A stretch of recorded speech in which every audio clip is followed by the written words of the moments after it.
안녕하십니까. 전하태 교수입니다. 이번 시간 여러분들과 2019년 제2회 대기환경 산업기사 최근 기출문제풀이를 하도록 하겠습니다. 자, 먼저 문제 1번에 보시게 되면 연소 분석 결과가 CO2 맥스 20%, CO2 15%, CO 3%가 발생할 때 O2의 농도를 계산하시오. 자, 지금 여러분들 문제 조건에서 CO2 맥스를 계산하는 가장 대표적인 방법 두 가지가 있거든요. 자, 첫 번째가 뭐냐 하면 지금처럼 CO2 맥스를 계산했을 때 배출가스의 분석 결과치가 있을 때 계산하는 방법이 첫 번째. 자, 그리고 두 번째는 원소 분석으로 주어졌을 때. 자, 원소 분석으로 주어졌을 때 CO2 맥스 퍼센트는 자, 가스량이 어떤 가스량을 기준하죠? GOD.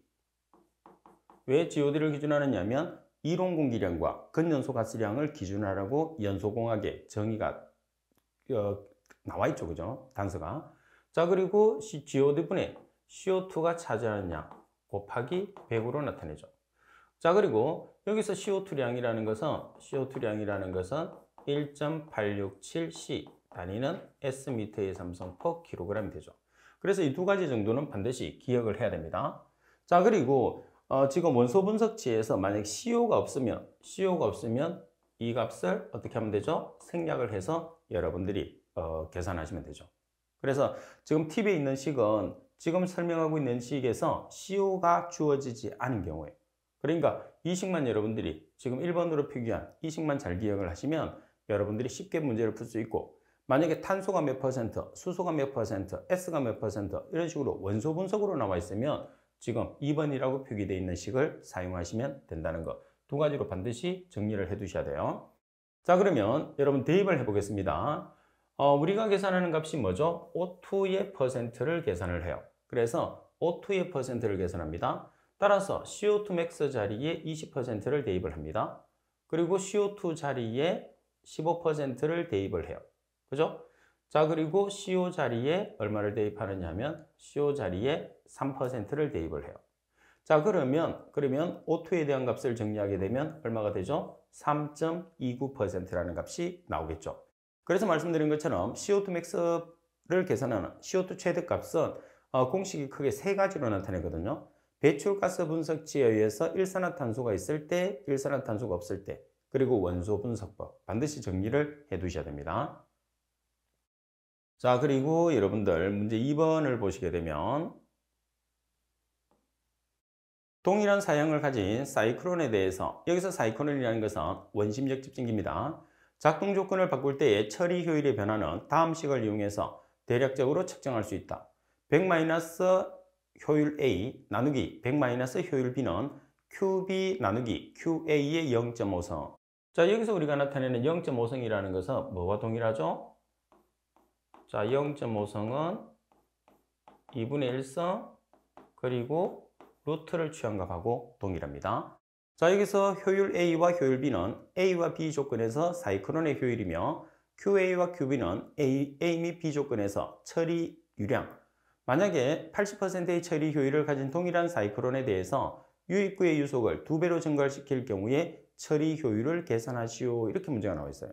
그러면 지금 여러분들이 조건 자체를 여러분들이 찾아보시게 되면 어떤 조건이 나와 있느냐 하면 자, 지금 만약에 80%의 처리 효율을 가진 동일한 사이클론에서 뭐를 변화를 시키느냐 하면 유입구의 유속을 2배를 증가를 시킨다고 그랬어요. 그러면 유입구의 유속을 2배로 증가를 시키니까 첫 번째 속도는 얼마가 되는 거죠? 1. 그리고 변화된 게 2배가 된다는 소리예요.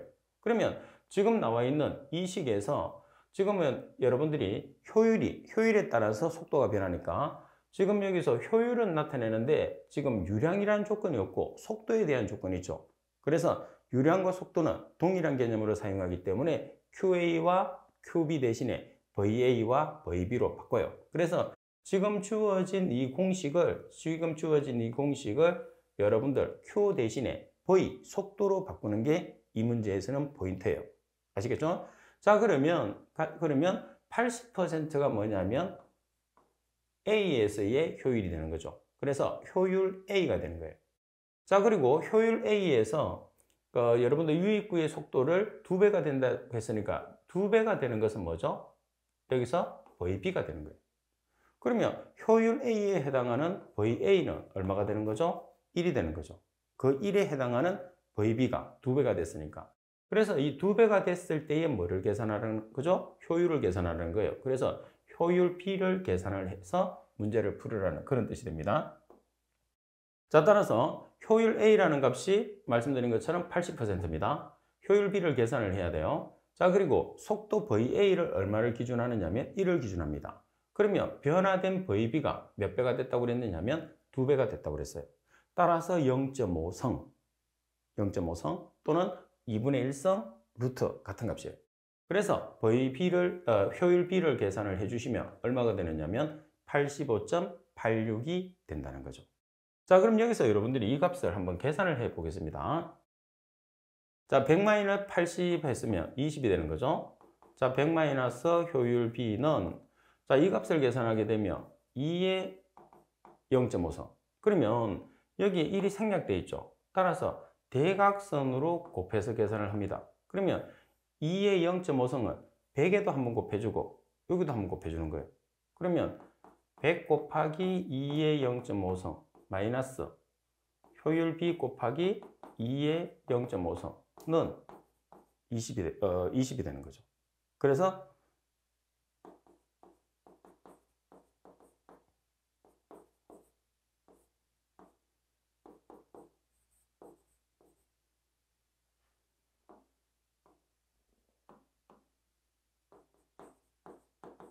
이렇게 되는 거죠. 따라서 왼쪽의 값을 계산을 해서 오른쪽에 있는 2의 0.5성으로 나눠주시면 돼요. 그러면 효율의 값이 85.86%가 나옵니다. 그래서 계산기를 사용을 해서 여러분들이 계산이 안 되는 식이 있죠. 그래서 식을 정리를 하는 것도 자주 연습을 해 보셔야 됩니다. 자, 그리고 문제 3번을 보도록 하겠습니다. 자, 문제 3번에 보면 유기물을 99.9%까지 연소했을 때 소요되는 시간을 계산하시오. 단 상수는 0.015%, 1차 반응식을 이용한다고 그랬어요. 자, 1차 반응식은 여러분들 반응조를 보시면 돼요. 자, 반응조가 있습니다. 자, 반응조로 들어가는 우리가 그 1차 반응식은 시간에 따른 농도 변화거든요. 그래서 초기 농도. 초기 농도라는 것은 T가 0일 때의 농도예요. 자, 그리고 CT라는 것은 T시간 후의 농도. 그러면 지금 문제 조건에서 99.9%가 연소했다고 그랬어요. 그럼 99.9%가 제거됐다는 소리거든요. 그럼 여기서 반응조에서 99.9%가 제거됐어요. 그럼 들어가는 값은 퍼센트로 주어졌을 때는 무조건 몇 퍼센트가 기준이냐? C0는 100%가 된다는 소리예요. 자, 그리고 99.9%가 제거됐으니까 CT는 제거되지 않고 남아있느냐? 얼마가 남아있죠? 0.1%가 되는 거죠. 자, 이렇게 여러분들이 이제 나타내면 1차 반응식을 보면 1차 반응식은 ln C0분의 CT는 마이너스 KT. 말씀드린 것처럼 C0는 초기 농도, CT는 T시간 후의 농도, K는 상수, T는 시간이에요. 그래서 여러분들이 반응조에 해당하는 개통도만 정확하게 이해를 하고 있으면 1차 반응식은 공식만 외우며 그대로 대입을 하면 되기 때문에 아주 쉽게 문제를 풀 수 있어요. 그러면 자, 여기서 C0의 값에 100%, CT의 값에 0.1%, 그죠? K라는 값은 여기서 주어졌죠. 0.015%, 그리고 T. 따라서 T에 대한 식으로 정리를 해서 계산하면 460.52세크라는 값이 나오게 되는 거죠. 그래서 말씀드린 것처럼 반응조 이해하시고 그리고 1차 반응식 공식 반드시 숙지를 할 수 있도록 하십시오. 자, 그리고 문제 4번을 보도록 하겠습니다. 자, 문제 4번에 보시면 벤츄리 스크래브에서 벤츄리 스크래브라는 것은 가압수세식으로서 세정 집진 장치에서 가장 대표적인 장치입니다. 스로토브의 직경이 0.2m. 여기서 스로토브라는 게 뭐죠? 스로토브라는 게 목부입니다. 목부. 자, 그리고 직경이 0.2m, 수압이 2atm, 노즐의 직경이 3.73mm, 액가스비가 0.5L/m의 삼성일 때 스로토브, 목부의 가스 유속이 60m/s일 때 노즐의 개수를 계산하시오 돼 있어요. 자, 그러면 우리가 벤츄리관을 한번 살펴보겠습니다. 벤츄리미터가 벤츄리관을 이용을 하고 있기 때문에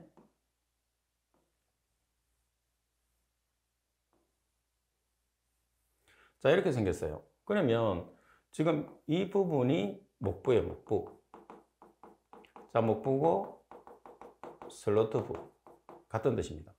자, 그리고 여기 목부에 뭐를 설치를 하느냐 하면 노즐을 설치를 해요. 이렇게. 그래서 이 노즐을 통해서 물을 뿌려서 가스가 이렇게 들어가겠죠? 처리하는 그런 방식이죠. 그래서 공식상에서 소문자로 나와 있는 지금 소문자 D가 노즐에 직경이 되는 거예요. 자, 그리고 대문자 DT가 스로토부, 목부에 직경이 되는 겁니다. 아시겠죠? 자, 그러면 공식을 한번 보겠습니다. 자, 여러분들은 공식을 반드시 암기를 해야 돼요. 상당히 자주 나오는 거거든요. N이라는 것은 지금 여기 설치되어 있는 동그랗게 제가 그려놓은 게 노즐입니다. 그래서 노즐의 개수가 됩니다. 그리고 대문자 DT는 제가 말씀드린 것처럼 목 부분의 직경, 그리고 소문자 D는 안에 노즐을 설치해놨다고 그랬죠. 노즐의 직경입니다. 그리고 VT라는 것은 목부의 속도죠. 목부의 속도. L이라는 것은 액가스비, 그리고 100 곱하기 루트 P, P라는 것은 압력인데 어떤 압력이냐면 수압이에요. 자, 수압이라는 것은 미리 H초 단위를 가지거든요. 자, 수압이라는 것은 미리 H초 단위를 가지는데 문제 조건에서는 수압이라고 해서 ATM으로 주어졌어요. 그래서 ATM을 어떻게 바꿔야 되죠? 미리 H초로 바꿔야 돼요. 그러면 여러분들이 뭐를 알고 계셔야 되느냐 하면 표준기압은 1ATM은 760mAhg 그리고 1332mAh의 값을 가져요. 그래서 이 문제 조건에서 압력 P를 ATM을 미리 H초로 전환하기 위해서는 1ATM이 1332잖아요. 그럼 2ATM은 2 곱하기 1332mAh가 된다는 거예요. 그래서 각각의 필요한 단서들은 여러분들이 정확하게 이해를 해야 됩니다. 그러면 P라는 수압이 해결됐어요. 그죠? 자, 그리고 여기서 참고적으로 가장 중요한 핵심 포인트가 뭐냐면 액가스비입니다. 이 액가스비는 꼭 기억을 해 주셔야 돼요. 자, 액가스비 L이라는 액가스비의 단위가 리터 퍼 미터의 삼성이거든요. 그러면 가스를 처리하기 위해서 액을 주입하겠죠. 따라서 주입하는 액의 양,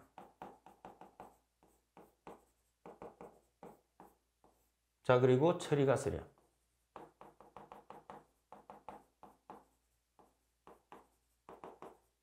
그래서 주입하는 액의 양에서 처리가스량을 나눠준 걸 액가스비라고 그래요. 그래서 우리가 처리 효율을 높이려고 하면 지금 주입되는 액의 양을 늘리면 되죠.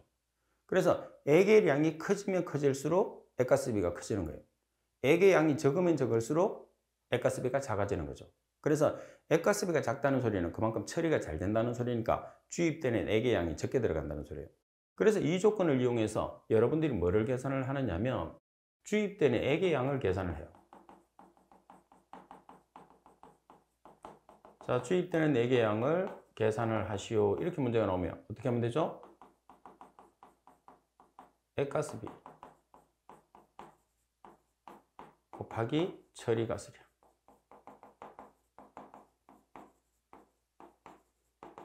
자, 여기서 처리가스량은 주어집니다. 그래서 이 공식을 통해서 지금 문제하고는 좀 다르지만 액가스, 다른 조건이 주어지니까 액가스비를 계산을 해서 그리고 주어지는 처리가스량을 곱해서 주입되는 액의 양을 계산하는 거죠. 그리고 항상 여러분들이 정답을 보면 시간 단위가 있거든, 단위. 그래서 여러분들이 기본적으로 지금 계산하게 되면 예를 들어서 시간 단위가 여기서는 분이 나오는데 정답에서 요구하는 단위가 분이 아닐 수도 있거든요. 그래서 정답에서 요구하는 단위로 반드시 고쳐주셔야 됩니다. 그래서 액가스비가 여기서는 핵심적인 내용이니까 잘 기억하세요. 자, 그럼 이 문제를 한번 이제 풀어보겠습니다. 대입을 하면 되니까 N을 우리가 계산하죠. 자, D라는 노즐의 직경이 지금 얼마죠? 노즐의 직경이 3.73mm예요. 자, 미리를 미터로 환산하기 위해서 10의 마이너스 3승을 곱하면 됩니다. 그래서 10의 마이너스 3승은 미리를 미터로 환산하기 위해서 보정된 값이에요. 자, 그리고 목분의 직경이 0.2m. 자, 제곱. 속도가 얼마냐 하면 속도가 지금 문제 조건에서 60m/s입니다. 그리고 액가스비는 0.5L/m의 삼성 나누기 100 루트 P. 말씀드린 것처럼 ATM을 미리 H초로 환산하기 위해서 얼마를 곱하면 되죠? 1ATM은 1332ml H2O니까 2ATM은 2 곱하기 1332를 해주시면 돼요. 따라서 노즐의 개수를 계산하시면 6개라는 노즐의 개수가 나오는 거죠. 그래서 여러분들이 이 문제를 풀기 위해서 또는 제가 액가스비에 관계되는 내용을 알기 위해서는 이 공식을 반드시 숙지를 해야 됩니다. 그래서 두 가지로 꼭 정리하세요. 지금 이 문제를 풀 수도 있고 액가스비를 계산을 해서 주입되는 액의 양을 계산할 수도 있다는 거. 자, 그리고 문제 5번을 보겠습니다. 유황이 1.8% 함유되어 있는 중류의 저위 발열량이 1000kcal/kg이다. 중류를 완전 연소시킨다면 이론가스량 중에 SO2의 농도를 계산하시오. 표준 상태 기준이고 로신식을 적용하시오.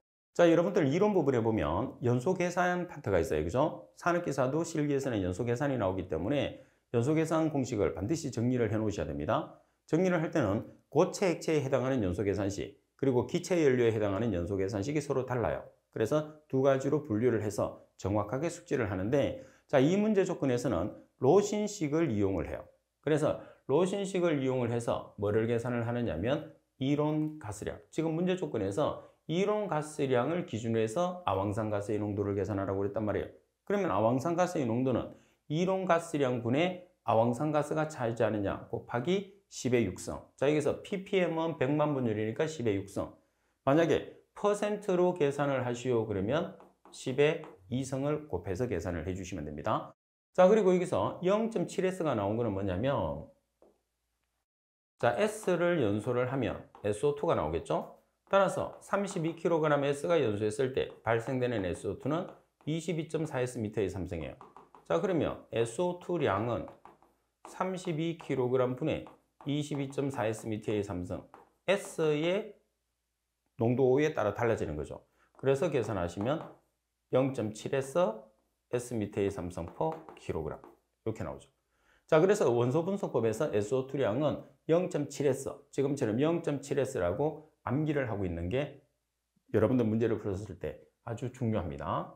자, 그러면 대입을 해보면 S의 함량이 1.8%입니다. 따라서 1.8%에서 퍼센트를 없애면 100을 나눠주면 되겠죠. 0.018을 대입을 해서 분자 부모의 단위가 동일하기 때문에 ppm을 계산했을 때는 100만 분율이 되는 10의 6성, 그리고 퍼센트를 계산했을 때는 100분율이 되는 곱하기 100을 하시면 돼요. 따라서 1145.46 ppm이라는 값이 나오게 되는 거죠.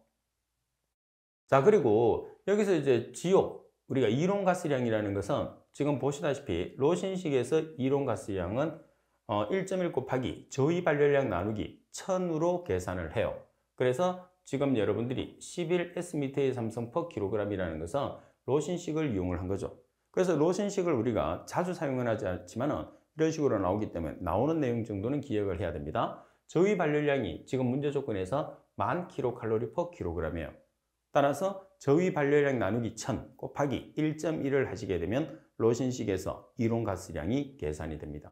따라서 계산된 가스량을 대입을 하는 거죠. 그래서 모든 가스의 농도를, 오염물질의 농도를 계산했을 때는 가스량분의 오염물질이 차지하는 양, ppm을 계산했을 때는 곱하기 10의 6성, 퍼센트를 계산했을 때는 곱하기 100으로 계산한다는 걸 꼭 기억을 해 주셔야 됩니다.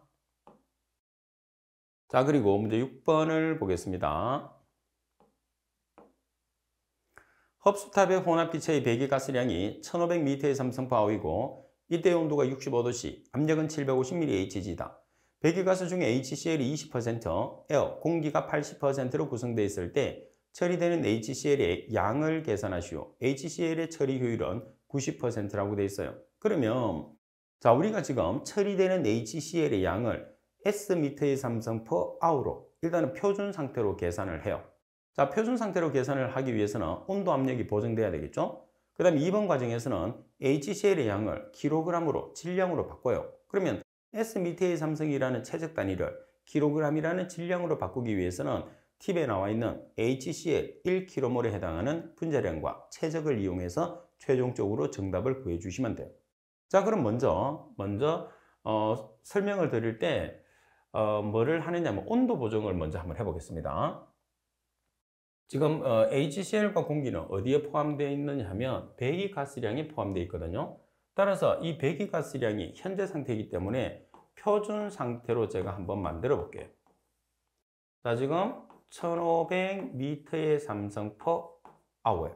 그래서 이렇게 나오면 최적을 여러분들이 보시고 최적의 S나 N, 다시 말해서 미터의 삼성 앞에 S나 N이 붙어 있든지 표준 상태라는 단서가 있으면 이 값은 표준 상태인데 S나 N이 없고 표준 상태라는 단서가 없기 때문에 어떤 상태가 되느냐 하면 현재 상태가 되는 거예요. 그럼 이렇게 현재라고 표기를 하세요. 자, 그런 다음에 온도 압력을 보정을 했을 때, 자, 항상 대각선으로 보냅니다. 현재가 여기 위에 있으니까 현재가 여기 오는 거예요. 그럼 여기는 뭐가 가는 거죠? 표준이 가겠죠. 자, 그리고 온도는 절대 온도. 절대 온도를 어떻게 계산하죠? 도시 온도에 273을 더해요. 그래서 분자 분모에 273을 이렇게 적으세요. 자, 그런 다음에 현재 온도, 표준 온도는 0도씨니까 0도씨는 보정을 안 해도 되잖아요. 현재 온도를 여기다가 보정을 하는 거예요. 이렇게. 자, 그리고 곱하기. 자, 압력을 또 반대에 넣죠. 여기가 현재 온도니까 압력의 현재를 여기다 집어넣는 거예요. 그럼 여기 표준이 오는 거죠. 그러면 자, 표준 상태라고 하면 뭐를 뜻하죠? 0도씨 760mHg를 뜻해요. 그러면 압력이 현재의 압력은 지금 현재의 압력이 들어갈 거고 표준은 760mHg가 들어가겠죠. 그리고 현재의 압력이 들어가는 거예요. 그러면 지금 여기 있는 값으로 여러분들이 보정을 하자면 어떤 식으로 보정을 해주시면 되느냐면 자, 1500m의 삼성 per hour라고 그랬단 말이에요. 여기가 현재라고 표기를 해요. 그죠? 자, 그러면 현재가 여기 와야 돼. 따라서 273분의 273 동일하게 해놓고 현재 온도가 지금 몇 도로 돼 있죠? 65도.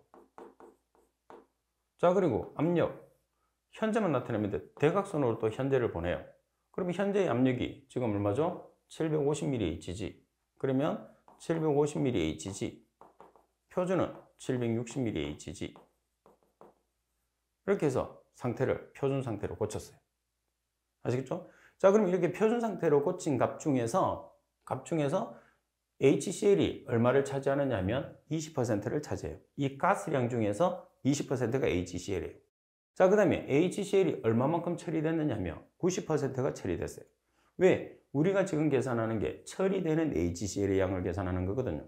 그래서 표준 상태로 계산된 가스량에서 HCl이 차지하는 양과 제거된 HCl의 양을 곱해주는 거예요. 그래서 여기서는 순서를 좀 바꿨는데 현재 상태의 가스량에 HCl이 차지하는 퍼센트, 함량 20%, 그리고 제거되는 제거율 90%를 보정했고, 그리고 온도 압력이 보정됐는데 여기서 보정된 온도 압력이 지금 보시다시피 동일하게 보정되어 있죠.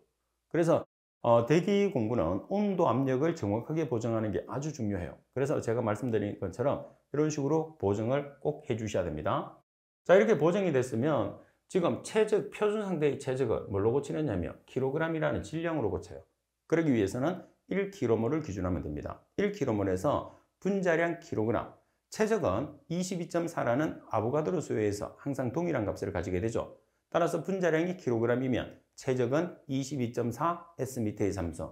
따라서 지금은 kg으로 고쳐야 되고 이게 S미터의 삼성이 나와 있기 때문에 분자량은 kg, 그때 최적은 22.4 S미터의 삼성을 기준하시면 됩니다. 자, 분자량은 어떻게 계산하죠? H의 원자량 1, Cl의 원자량은 35.5, 그러면 36.5kg이 되고, 말씀드린 것처럼 최적은 아보가드로 수요에서 22.4 S미터의 삼성으로 동일합니다. 따라서 조합해서 곱해주시면 최적이 없어지고 kg이 나오겠죠. 따라서 최종적으로 350.67 kg per hour라는 값이 나오게 되죠. 그래서 이 문제 같은 경우에서는 일단 현재 상태의 가스량을 표준 상태로 바꾸는 게 첫 번째예요. 그 다음 두 번째는 최적을 질량으로 바꾸는 게 두 번째. 그래서 여러분들이 상당히 전체적인 내용을 함축하고 있으니까 제가 설명드렸던 내용대로 하나씩 공부를 해서 정확하게 풀이를 해 주셔야 됩니다. 자, 그리고 문제 7번. 합착법에는 물리적인 합착과 화학적인 합착이 있다. 물리적인 합착의 특징을 6가지를 쓰시오 되어 있어요. 자, 우리가 합착이라는 것은 합착제를 이용해서 우리가 오염 가스를 제거하는 방법이죠. 자, 그 방법 중에서 두 가지 방법이 있는데 물리적으로 합착하는 방법과 화학적으로 합착하는 방법이 있어요. 이 두 가지는 서로 반대입니다. 그래서 하나만 잘 기억하시면 나머지는 반대로 기술을 해주시면 됩니다. 여기서는 어떤 방법을 서술을 하라고 되어 있느냐면 물리적인 합착의 방법, 특징 6가지입니다. 자, 첫 번째는 가역적 과정이에요. 그러면 화학적인 합착은 비가역적 반응이겠죠. 가역적 반응이라는 것은 뭐냐면 합착과 탈착이 동시에 이루어지는 거죠. 그래서 합착과 탈착이 동시에 이루어지는 가역적 반응이 발생을 하게 되면 우리가 재생하기가 상당히 용이하죠. 그래서 많이 사용할 수 있습니다. 자, 그리고 화학적인 합착에 비해서 합착률이 상당히 작아요. 자, 그리고 합착 온도가 증가되면 합착량은 감소합니다. 반대로 설명을 하면, 자, 여기서 반대로 설명을 하면, 자, 합착 온도가 감소하면 합착량은 어떻게 증가한다. 이렇게 여러분들이 적어주셔도 됩니다. 자, 그리고 기체와 합착제. 기체라는 것은 오염 같습니다. 합착제라는 것은 고체겠죠. 자, 합착제 분자 간에 인력이 작용을 하고, 그리고 처리할 가스의 분압이 낮아지면 합착량은 감소하게 됩니다.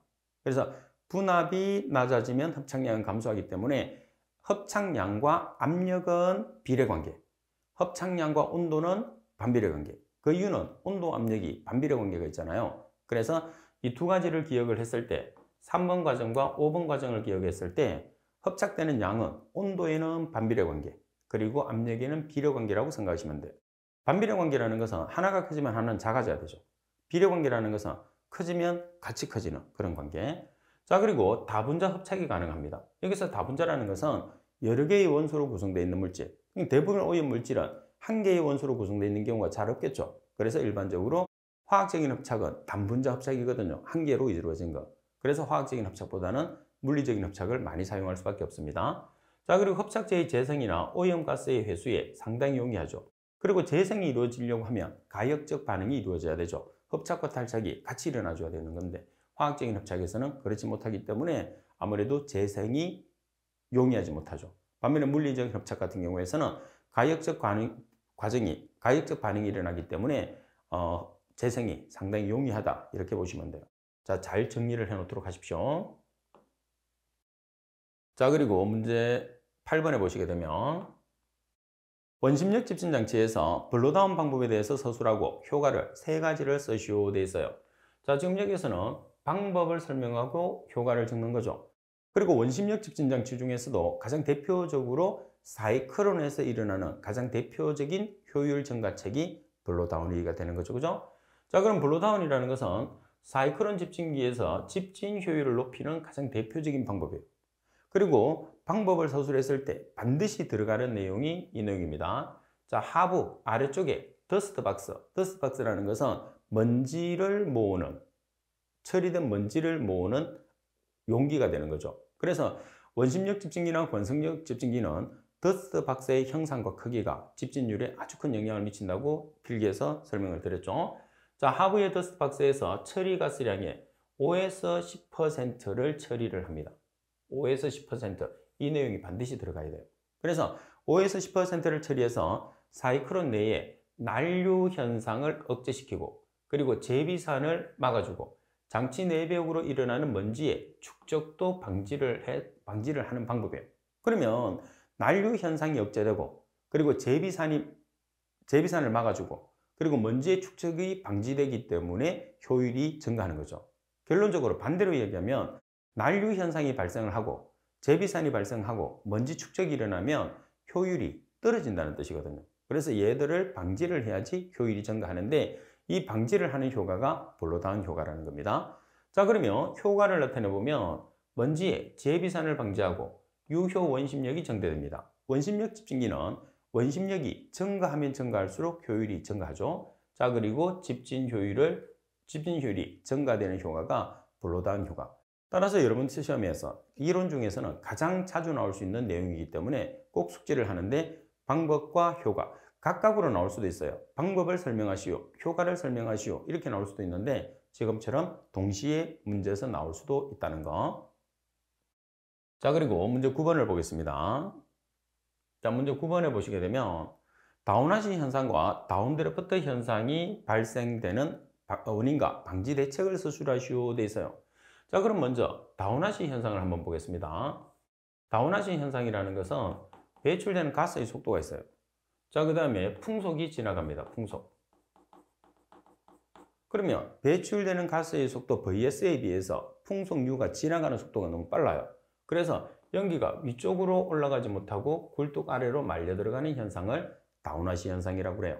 자, 반면에 다운드래프트 같은 경우에서는 굴뚝에서 연기가 이렇게 나가는데 주위 건물이 굴뚝보다 더 높아요. 그래서 넘어가지 못하고 건물 뒤에 가서 말려 들어가는 현상이 다운드래프트예요. 그러면 다운화시라는 것은 배출되는 가스의 속도와 풍속에 의해서 발생되는 현상이에요. 반면에 다운드래프트라는 것은 굴뚝의 높이와 주위 건물 높이에 의해서 발생하는 거죠. 그러면 원인을 보시게 되면 다운화시는 배출되는 가스의 속도가 풍속보다 작아서 배출가스가 굴뚝 아래로 보시다시피 말려 들어가죠. 말려 들어가서 생기는 거예요. 그럼 방지를 하려고 하면 어떻게 하면 되죠? 배출되는 가스의 속도와 풍속 중에서 어떤 게 커야 되죠? 배출가스. 그래서 배출가스의 속도를 풍속의 몇 배 이상? 2배 이상을 유지를 하면 돼요. 반면에 다운드래프트는 굴뚝의 높이가 주위 지형이나 건물 높이보다 낮아요. 그래서 건물 뒤쪽으로 연기가 말려 들어가는 현상이에요. 그럼 어떻게 하면 되죠? 주위 지형이나 건물 높이에 비해서 굴뚝의 높이를 높이면 되겠죠. 따라서 굴뚝의 높이를 주위 건물의 몇 배 이상? 2.5배 이상을 유지하면 다운드래프트를 방지할 수 있다. 그래서 다운화시와 다운드래프트, 다른 내용도 마찬가지겠지만 그림으로 여러분들이 이해를 해두면 조금 더 답을 기재하기가 훨씬 쉬워지겠죠. 자, 그리고 문제 10번을 보겠습니다. 자, 문제 10번. 대교용 공정시험 기준에 정해진 다음의 용어를 정의를 설명하시오. 용어에 관련된 수치를 반드시 기재할 것 되어 있어요. 자, 문제 1번에 보시면 밀봉용기, 2번에 방울수, 3번에 적시라는 말이 나와 있죠. 자, 먼저 용기를 한번 살펴보겠습니다. 자, 용기가 4개가 있어요. 용기 종류가 4가지가 있는데 뭐가 있죠? 밀폐용기, 그리고 기밀용기, 그리고 밀봉용기, 차광용기가 있어요. 자, 밀폐용기는 이물질을 차단하는. 자, 그리고 기밀용기는 공기, 밀봉용기는 미생물, 그리고 차광용기는 햇빛을 차단하는 거예요. 잘 기억해야 됩니다. 자, 그럼 밀봉용기는 여기서 뭐가 되는 거죠? 미생물이 되는 거죠. 자, 따라서 설명을 보시면 이 설명은 공정시험 기준에 있는 대로 설명을 해야 되니까 물질을 취급 또는 보관하는 동안에 기체 또는 미생물이 침입하지 않도록 내용물을 보호하는 거죠. 그래서 가장 핵심은 기체 또는 미생물입니다. 자, 그리고 방울수라고 하면 온도와 적화되는 방울수와 적화됐을 때 양이 나와야 되겠죠. 그래서 20도씨 20방울 1ml를 이야기합니다. 따라서 20도씨에서 정제수 20방울을 떨어뜨렸을 때 그 부피가 약 1ml가 되는 것을 방울수라고 하죠. 자, 그럼 우리가 적시라고 하면 30초입니다. 자, 적시는 30초 이내에 표시된 조작을 하는 것을 뜻한다. 따라서 밀봉, 방울수, 적시라는 정의를 서술을 해줬을 때 반드시 수치라는 개념이 들어가야 되죠. 1번 같은 경우에서는 밀봉 용기 자체가 수치가 없으니까 필요가 없는데 2번 같은 경우에서는 20도씨 20방울 1ml, 그리고 3번 같은 경우에서는 30초가 들어가기 때문에 이 숫자가 들어가지 않으면 정답이 될 수 없다는 것을 단서에 용어에 관련된 수치를 반드시 기재하라는 소리는 수치가 안 들어가면 정답으로 인정이 안 된다는 그런 뜻입니다. 자, 그리고 11번 문제를 보시게 되면 다음은 전기 집신 장치의 먼지의 전기 저항이다. 다음 물음에 답하시오. 10의 4승 5cm 이하일 때의 대책을 2가지 쓰시오. 10의 11승 5cm 이상일 때의 대책을 3가지를 쓰시오 되어 있어요. 자, 그러면 정상 범위를 보면 먼지 저항의 정상 범위를 보면 10의 4승에서 10의 11승 5cm가 정상이거든요. 그러면 10의 4승 5cm 이하가 됐을 때 우리가 제비산 현상, 그리고 10의 11승 5cm 이상이 됐을 때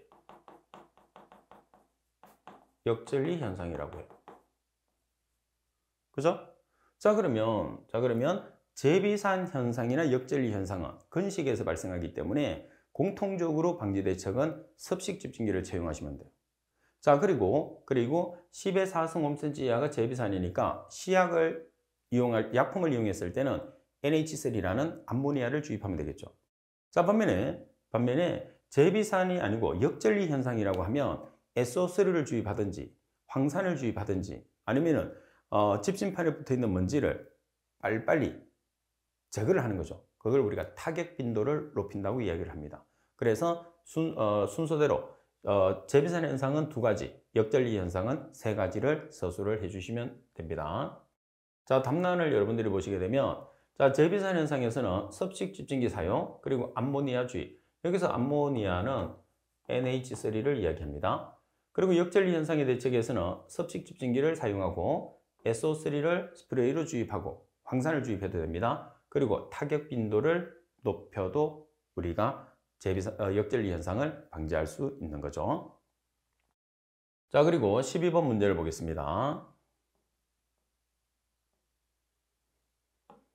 자, 12번에 보면 복사성 역전과 침강성 역전의 원인과 대표적인 역사적 대교임 사건 한 가지를 쓰시오. 자, 이 문제도 자주 나오는데 우리가 복사성 역전이라는 것은 팁에도 있는 것처럼 접지 역전의 가장 대표적인 사건이죠. 자, 그리고 역전이죠. 침강성 역전은 공중에서 일어나는 가장 대표적인 역전이 되는 거죠. 복사성 역전에서 일어난 가장 대표적인 사건은 런던, 그리고 침강성 역전에 의해서 일어난 가장 대표적인 사건은 LA, 그리고 복사성 역전의 원인은 복사열에 의한 지표면 냉각, 그리고 침강성 역전의 원인은 고기압 중심부로 간단하게 기억을 한 다음에 문구를 만들어 주시면 돼요. 그러면 자, 먼저 복사성 역전에 대한 설명을 보면 하늘이 맑고 바람이 적을 때 주로 발생을 해요. 그리고 원인은 지표면 근처의 공기가 낮은 온도로 냉각되면서 발생을 하죠. 일어나는 시기는 겨울철 맑은 날 아침에 주로 발생을 하죠. 그리고 장기간이라기보다는 단기간에 발생하는 게 가장 대표적이고 가장 대표적인 사건은 런던 서머그 사건이에요.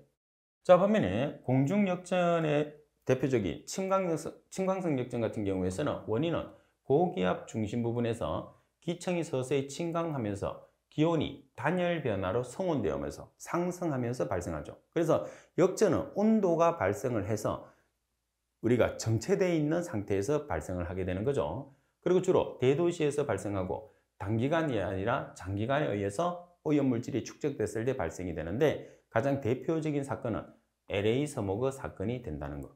그래서 이 내용들이 반드시 들어가서 여러분들 서술이 돼야 되겠죠? 자, 그리고 역전의 종류에 보시면 2가지가 있는데 접지 역전, 다시 말해서 지표 역전이 있고 공중에서 일어나는 역전이 있어요. 그래서 역전의 종류로도 시험에 나올 수 있습니다.